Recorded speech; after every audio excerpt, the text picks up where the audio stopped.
Thank you for joining us on Squawk. You're watching CNBC Africa, first in business worldwide. The independent analyst Ian Cruickshanks and Chris Hart from Investment Solutions join us this evening. Good to see you both. It's been a very, very busy week in South Africa. Despite loads of bad news, the JSE closing at its third highest level ever, just over the 43,000 mark today. The rand is in the doldrums. It went to its worst levels in 4 years. Chris Hart, this is your territory in which you're perfectly comfortable. You're the guy who's anticipating 12 to the dollar. I think you should be taken outside and dealt with. Absolutely. Look, I'm saying it's still at risk at that, simply because the rand has been weakening during what we call a risk-on period, and that risk-on period has lasted for quite some time, and it may well roll over into a risk-off period, and then I think that's when the chickens come home. Yes. Yeah, but I think after that the rand is already undervalued, and so I would expect in this kind of world, high yields, this etc. Everything sort of gets a much better entry point into South Africa, and I would say then that's a fabulous time to start investing. However, when we look at around the world, Brazil, India, other countries, these currencies, emerging markets, have been smashed for harder than we have.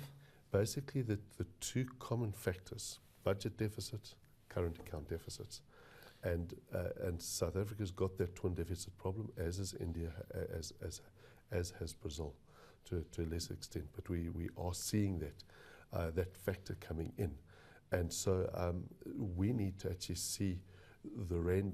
With the rand weakness, we do need to see that current account deficit close. We do need to see it close. Is there any chance of seeing it close, Mr. Cruickshanks? Not in the short term, and we must remember it's not only just the inflationary impact, it's what it's doing to running government. You're just looking at the Indian situation with the rupee taking such a knock and the withdrawal of capital from India. Their long bond rates have gone up from about 6% to 8%. The cost of borrowing isn't just 2% higher, it's 30% higher. Now, it's interesting if you look at South Africa, the R186, our benchmark bond, has gone up from 6.5% to 8.6%. So in 3 months. So that means our cost of borrowing has also gone up by 30%. And what I fear is that we could see, you say we've got risk off at the moment, if that continues and we have more capital withdrawal or any significant capital withdrawal, we had foreign sellers of our bonds, we're going to find the whole interest rate saga gets into a negative situation. That's one aspect, and suddenly Roger Jardine is looking even smarter than I thought he was, because here's Roger Jardine, the chief executive of Aveng, who has overseen Aveng through probably one of the toughest periods in its history, the double whammy of an economic crisis, a lack of infrastructure spend, in fact a triple whammy, and then having to deal with the sins of the Carl Grimm era at Aveng. But he's looking at this and says, well, I've done my job and I'm a bit tired, I want to go and change focus. Actually, he's anticipating, with these bond rates going up in the way they have, government is going to be doing no infrastructure spend in the next 5 years, and he's going to have a lousy track record if he sticks around too long. This is actually why it's so important to get your macroeconomic policies right. And because one of your big hurdle rates to infrastructure spend is, in fact, interest rates.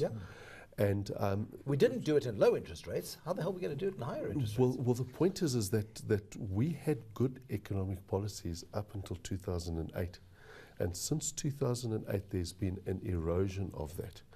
And that's something we just need to bear in mind, that we actually need to shift our way back, because ultimately the tax base is already overstretched. You can't just say, well, let's just ramp up taxes. We can see other countries make that mistake. We've actually got to look at this and say, how can we use other people's mistakes and actually leverage off it rather than being sucked into their mistakes?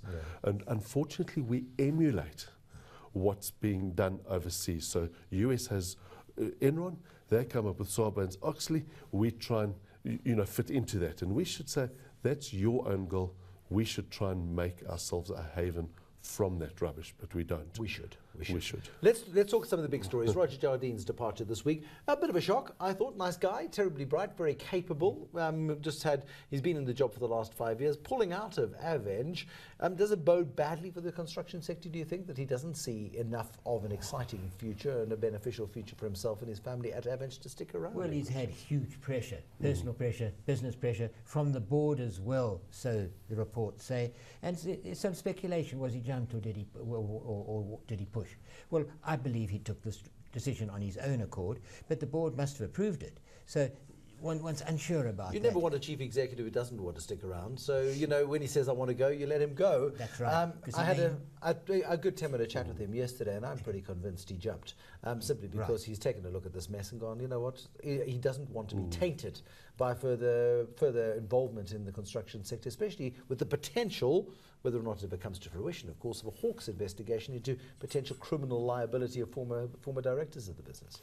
No, exactly. Well, I think that could be an interesting thing, because these fines look like that, you know, it's a case of executives, whatever their wrongdoings are, actually pass the costs on to the pensioners, which are their shareholders ultimately. And that's actually people watching this program this evening have carried the burden of the greed of directors past. Yeah, well, as I say, you know, obviously there's always the pressure to perform, but I think we also need to question the whole tender process as well, because that is a flawed system. And so I cannot believe that the tenders that were colluded on, you know, were, you know, the lily white, pure as snow officials sort of were just victims of these things. You know, please, spare me something. It does take two to tangle. Well, that's the problem. Is that because of these processes, we do have really a can of worms that needs to be solved. Not to actually now let's target a few individuals and say, okay, we've got a big fish, small fish, whatever the case is, let's carry on and let you know, most of the fish get away. One needs to actually expose it, and let's say, to my mind, the best lesson we can do is how can we structure this in a way that we can actually live with ourselves going forward. And we also need to do it in such a way as the construction sector becomes sustainable into the future. We've had the chief executive of PPC, Ketso Gordon, calling for an infrastructure summit so that we can get the construction sector back on its foot and get the infrastructure we so desperately need. But the political temperature in that construction sector at the moment means that I don't think the chief executives want to talk to each other for fear of being seen to collude on the possibility of an infrastructure summit. It's a fraught environment. Another big issue this week has been in the retail sector. Truworth's results today show that the bad debt bug is biting in that book. We'll pick up on that one in just a second. But first, we also had results today from Walmart-owned Massmart, and earlier this week from ShopRite. A tale of two companies doing very similar things in different parts of the continent, one far more profitably than the other. ShopRite, although a little bit lighter market expectations, continuing to show why shareholders are prepared to pay a massive premium over the likes of a Massmart. And why should that premium be there? Because Whitey Basson was telling us on his results announcement that they took the decision in 1995 for the African expansion. They were investigating Mozambique and Angola when they were still shooting in the streets. I mean, that's brave stuff.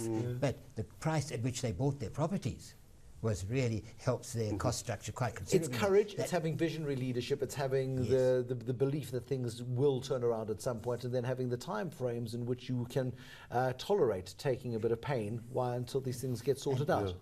And I'd just like to say also, looking at South Africa, in some areas, it's a relatively mature market by African standards. If one looks at, say, Nigeria or Kenya, it's nowhere near as mature. There's nowhere near the standard of services. And Whitey showed us a map of Nigeria with where their stores are in that country and where all the new ones are going to go. Well, it's going to double up within the next few years, and their aim is, with it by 2020, to have 50% of their revenue and profit coming from outside South Africa. That's a great move. And the others, they're leaders. Massmart, Pick n Pay, they're followers in South Africa at this stage. Okay, well, Whitey Basson also should, once he retires and he doesn't need the salary anymore that he gets paid as the chief executive officer of ShopRite, has got a career in stand-up comedy. I was chatting to him earlier this week, and I said to him, so Whitey Basson, do you see a lot of these foreign retailers, the Carrefours of the world and others coming in and competing? He says, well, you know, they don't stay in the same hotels as me and we don't get bitten by the same mosquitoes. So that was one aspect of it, but here was him, and then followed, because there's a nice bit of argy-bargy developing between him and Grant Patterson, who's looking more comfortable in the chief executive seat at Walmart. Take a look at this. Is Massmart starting to eat away at your pie at all with their discount food offering? I thought Walmart had withdrawn from South Africa. Whitey. They're very quiet. So I mean, so is that not something that's affecting you right now? No, it doesn't affect us. I think you know, they're very good players in South Africa. Pick n Pay, Spar, Walmart, they're all good players. Some of them have new CEOs, some of them have new structures. So Having been in retail as long as I've been, especially in food retailing, you can expect anything. It depends on the moods of people, depends on their expectations, where they want to be. I think they're responsible. I think the new guy from Pick n Pay is quite a responsible guy, won't do silly things. But you can never say for sure. I know Grant very well. He's a nice guy. I really do not know their strategies, and I certainly don't base ShopRite strategies on what other people are doing. Well, Whitey's the senior statesman of the retail industry. So, I think he's earned the right to comment on the industry. And, I like Whitey a lot. But he does also say that you've been quiet. He hasn't seen much of you in the marketplace. Has that been intentional? Well, I think in part he's right and in part he's wrong. I think the bit that he's right on is it takes some work to complete a transaction. It's not over when we come and sit here and say it's been announced. We've been hard at work integrating with Walmart. Grant Patterson, and before him, Whitey Basson, the chief executives of Massmart. I said Walmart before the break. It's kind of a Freudian slip, I suspect. But the Massmart chief executive, Grant Patterson, and before him, Whitey Basson, the chief executive of ShopRite. Yeah, feisty talk, and Grant Patterson clenching his teeth a little bit in response. But it's good to see that there is this really nice competitive spirit, and it can only be good, one, for the customers of the respective businesses, and if it's good for the customers, it's good ultimately for the shareholders, surely. No, but it also emphasizes why it's so difficult for other players, whether it be Carrefour or Tesco or whatever, to say, how do you crack the South African market? And Walmart said, well, we've got to do an acquisition, and so they targeted Massmart as such. But it does suggest that there is a developed market nature to a lot of South Africa's economy, because we've got companies that's got the institutional capacity to compete, and I think that's the point, and also project the institutional acumen more broadly across the borders. All of that is good, all of that is true, but we're in a high inflation environment. We're now above the Reserve Bank's 3 to 6% target range. We came in with inflation this week at 6.3%. The rand is weak and possibly weakening, as Chris was warning us earlier in Cruickshanks. How worried are you about this inflation number? Very. Because what is happening, and this is what Grant Patterson and Whitey Basson, the whole industry is talking about, they're saying customers' ability to spend is shrinking. They're being hit by administered costs, whether it's electricity or petrol or water, whatever has got an administrative section to it, has been rocketing up in price, and the cost of transport. Really, it just is squeezing the discretionary spend at a time when there's a relatively high debt level in any case. Even if it's manageable at today's interest rates, there's not any spare cash to allocate to spending. And they were at pains to say, this is why don't expect too much on the volume growth level in the retail sector in the coming year. Yeah, I'd say this is the problem. Firstly, as you alluded, it's a cost push thing. Yes. The demand is actually relatively weak. Yep. And if it was stronger, our inflation rate would be quite a bit higher. Sure. So we're entering what Jill Marcus, the governor of the Reserve Bank, has already alluded to, stagflation. Yes. All right, in other words, we're a bit trapped in monetary policy. Monetary policy has already got interest rates probably too low. The credit cycle is already exhausting itself. And usually credit cycles exhaust themselves when interest rates start to go up and people realize, oh, hell, I've borrowed too much. But that comes through in the Truworths results today. Exactly, the Truworths says, but that's another comment about how the financial sector never learns. But Truworths is interesting from various points of view, because Truworths comes out and its bad debt levels have gone up from 7% to over 10%. It's a deterioration of over 30%. Yes. That is significant.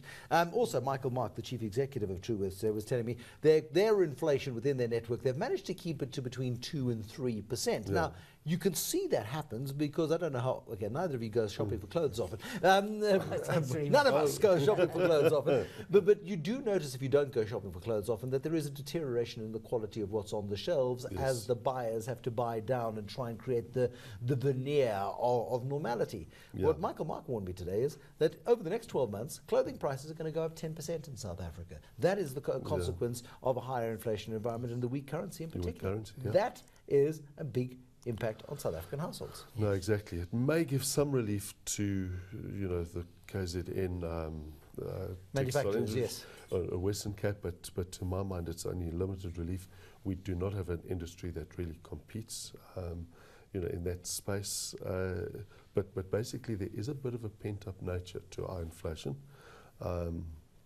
because you don't have, the demand pull factor is not there. So if you had, all the inflation cylinders running full blast, you would see the big impact. The other critical point is that the inflation is starting to rise structurally. So through the that's concerning. From 1998, when it blew out, when the rand sort of collapsed to R6.70, remember that? And the interest rates went to 25.5%. Oh. Right. Well, inflation rate has been coming down structurally. Yes. And we're now seeing it turn around. So along with budget deficits and current account deficit, the inflation rate is starting to rise structurally. So the 3 to 6% inflation target range, we're no longer looking at the middle as the benchmark. It's more the top that's the benchmark. And our repo rate's sitting at 5%. The Reserve Bank sitting in a very uncomfortable position. Horrible. Ian Cruickshanks, quick thought from you. So what I do want to say also is now we're getting cost push inflation. There's no demand pull effect. But the trouble is when the cost of fuel goes up, the cost of bread and milk and all sorts of basics go up too. And T-shirts, imperatives. But what you find is that in due course the fuel price hopefully will come down. But the consumer never gets it back again. No. It's there to stay. It forms part of the whole. It forms whole part of the structure. So what it does mean, and it's perhaps echoing what Chris is saying, our inflationary cycle is shifting to a higher plane. The cost of living shifts up, and we're not going to get out of that again. And that's why I'm very worried about the rand exchange. You two are depressing me, so I need to ask you a quick question. Okay, I'm going to be a little bit unkind just before we go to the break this evening. I'm going to give them 2 share picks. Both are very expensive, and I'm going to ask them to pick one of them. Ian Cruickshanks, I'll make you pick first. Would you, if you had 10,000 rand in the briefcase under the table, that you come into a little windfall this evening, and I said you had a choice. You could either invest it into Curo, the education business, or into Shoprite. And you can't go 50-50. Shoprite. Still Shoprite? Shoprite. Not into the future of education and the wisdom of PSG and the huge example set by the brilliance of Yanni Mouton and his investment decisions. I think that's a fabulous company coming forward, but at the end of the day, it's going to be survival spending. Okay, there we go. These guys are just so predictable.